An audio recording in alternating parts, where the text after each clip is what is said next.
Hey guys, this is Mr. H. Hey, I wanted to do a video on when to use nSolve. I'm going to also show you how to use nSolve, but the most important thing is to recognize when you can use it. Because once you realize that you can use it, it's pretty simple. The syntax is pretty simple to know what you need to do in order to use it. So let me jump into this. I'm going to do, let's see, 1, 2, 3, 4, 5, 6, 7. I'm going to do 8 problems that basically use nSolve. And I'm going to show you how to use it, but most importantly, I'm going to try to show you when you can use it. All right, so let me just jump into this. So what you see here is basically nSolve. You can use nSolve whenever you have an equation. And the way that you know you have an equation is there's going to be an equal sign. So you should always be looking for equal signs. Now, and the other thing is the equation should have no more than one variable. So it doesn't matter how many times the variable shows up, doesn't matter if it's x or x squared or x cubed, those are all still the same variable and the variable will be x, right? So as long as there's one variable, doesn't matter how many times you see it, it is something that you can nSolve. Now here's some other ways that you can tell that you can use nSolve. So whenever you see the word solve or solution, especially whenever you see the word algebraically, solve algebraically, that's your clue that you can definitely use nSolve. Also, whenever you come up with your own equation, once you come up with your equation, you can always use nSolve to solve it. And then I'm going to also show you the last couple of questions. I'm going to show you how to use store and then nSolve to figure out questions that have more than basically a bunch of variables in it, okay? So hopefully this will be a little clearer once we go through a couple examples. So you're looking for equations, you're looking for one variable. Words like algebraically or solve, those are also keys. So let's just go and do a couple.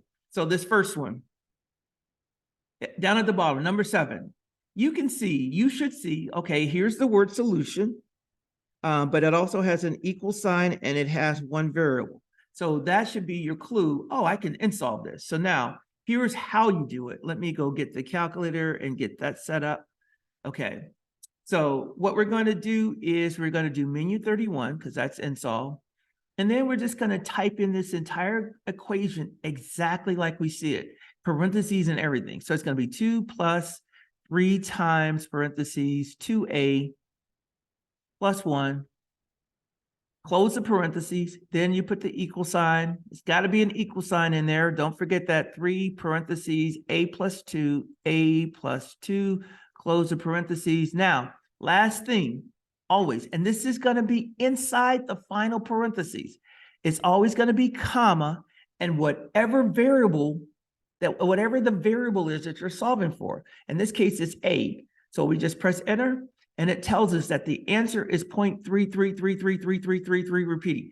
Now, you don't see that here, so you only see fractions. So all you have to do, you should know that this is a rational number because it's a decimal that goes on forever, but it has a repeating pattern. So you should say, oh, I can convert that to a fraction because it is a repeating pattern. And now all you do is you go menu 22, and press enter, and then it converts it to the fraction. So it's 1/3. So that would be your answer. Let's do another one. Okay, here. Now this is show your work. And again, it says algebraically, so that's one clue. And if you look, it has an equation and it has one variable. Okay, so that's your signal that you can nSolve this. So even though this problem is telling you to do it algebraically, we're not going to do it algebraically. We're going to nSolve it. And the only thing that we need to be careful of is when it says exact, that means when we get our answer, it cannot have any decimals. So if it's a decimal, we got to convert it to a fraction. Got it? All right, so now we're going to do the same thing. So let me get rid of this menu 15, and then I'm going to do menu 31.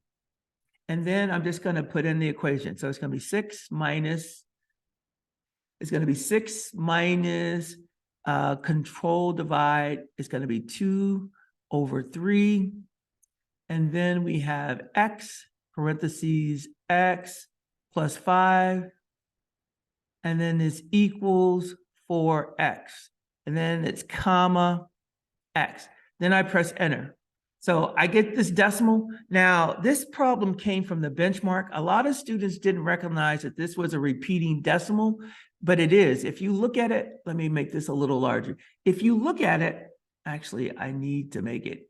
So if you look at this, it goes 5, 7, 1, 4, 2, 8, and then it repeats 5, 7, 1, 4, 2, 8. And then it starts again, 5, 7, and this would be 1, 4, 2, 8. But the calculator can't display all the digits, so it just truncates it right there. But you should say like, oh, this is a repeating pattern, 5, 7, 1, 4, 2, 8, 5, 7, 4, 1, 2, 8. That's the repeating pattern, so this is a rational number.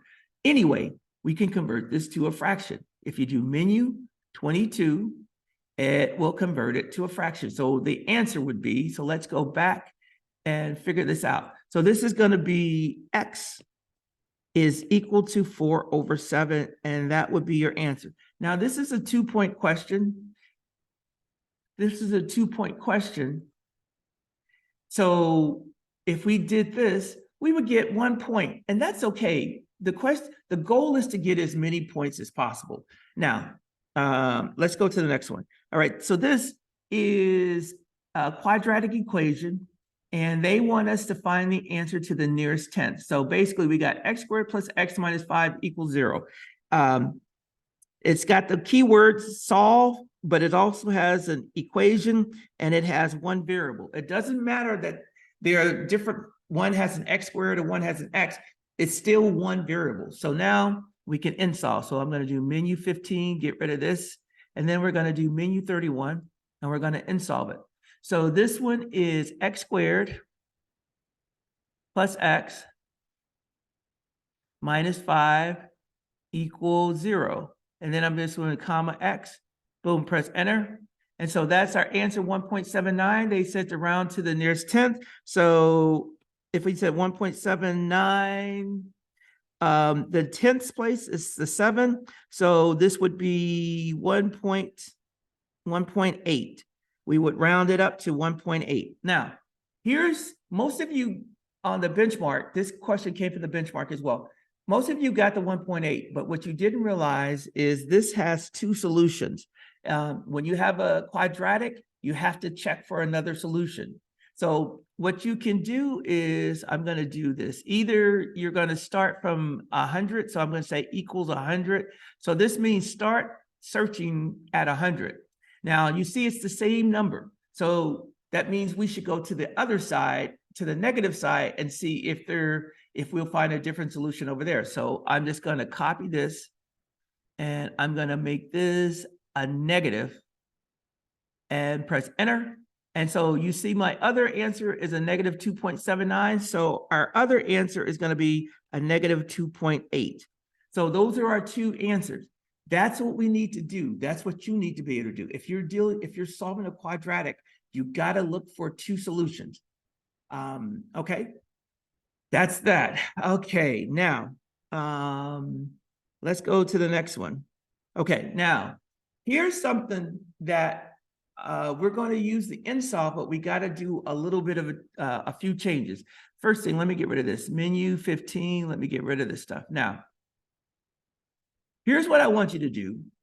If you have an inequality, we're going to treat it like it's an equation, or we're going to solve it.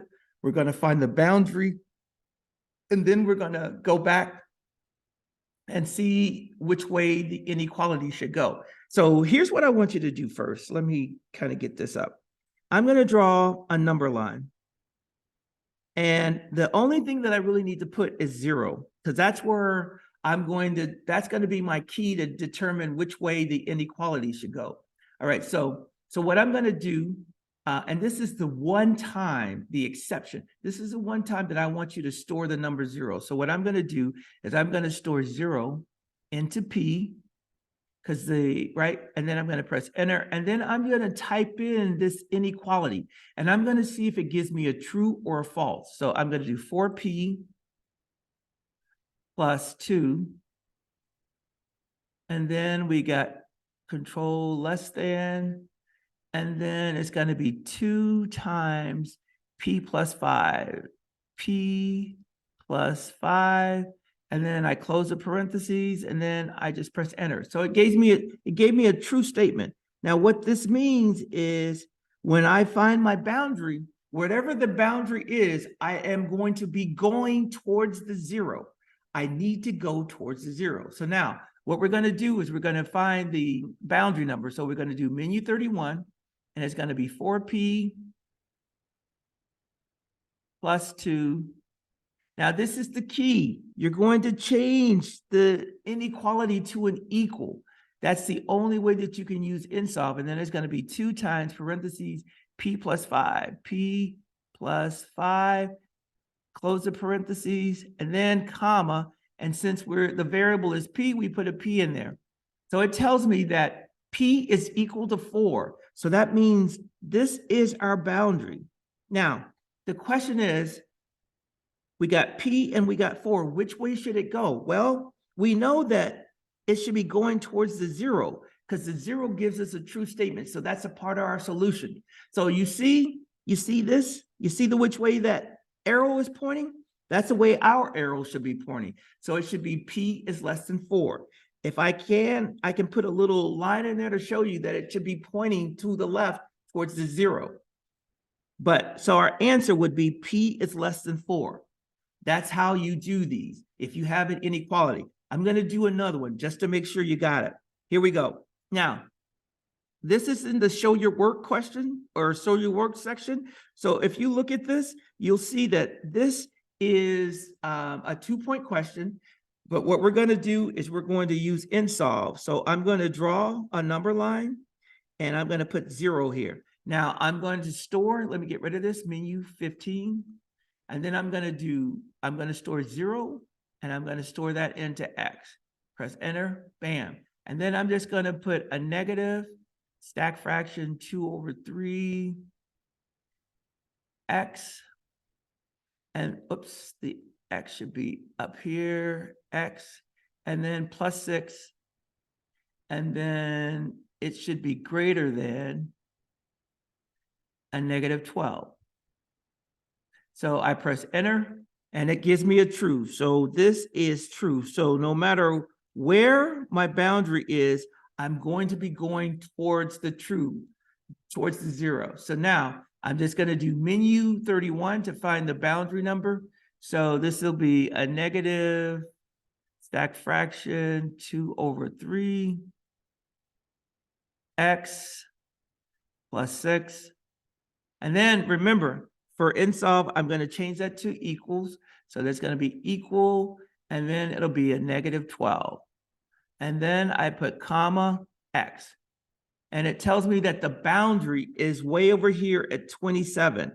But so I know this is going to be X, and I'm going to have 27. The question is, which way should my inequality go? Well, it's got to go to the left because it's got to get the 0. So again, it's going to look like that. So that's your answer. Now, if you just write this is a 2-point question, that would be worth 1 point. So you would get 50% of it. So get every point you can. These are easy to do if you understand which way the inequality should go. Okay, I'm going to do 2 more questions and then I'm going to shut this down.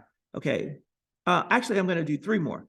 All right, so now this one is a 2-way frequency. And basically, once we come up with the equation, we're going to nSolve it. So first thing you're going to do is wherever you see the word of, you're going to put total right next to it. So I need the total number of girls. That's going to go on the bottom. That's my of part. So remember, it's going to be X over 100 equals is over of. The of part is going to be total girls. That's what goes on the bottom, total girls. So it's going to be X over 100. And then on the bottom, it's going to be 39 plus 46 plus 37, because that is the total number of girls that we have. Okay? You got to get that. Now, to find out what goes on the top, the is part, we're just going to do, we got girls and we got splashdown. So we're going to go this for girls And then we're going to do this for splashdown. So it's going to be where they intersect is what's going to go on top. So now that I've got this equation, I can nSolve it. nSolve, actually I spelled it wrong, but you know what I mean. So let me get rid of this. So menu 15, and then we're going to do menu 31, and then it's going to be x over 100,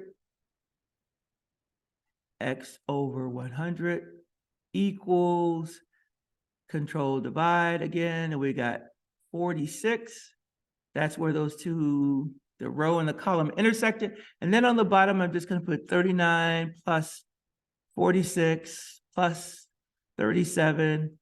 I don't actually have to total it. I can let the calculator do that, and then comma, and then X, and then I press enter. So this is 37.704. They want it to the nearest percent.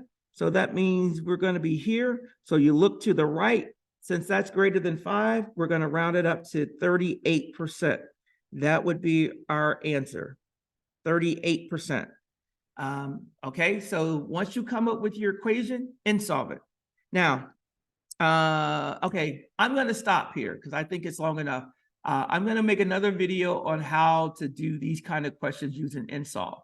All right, so boom, I'm going to end this.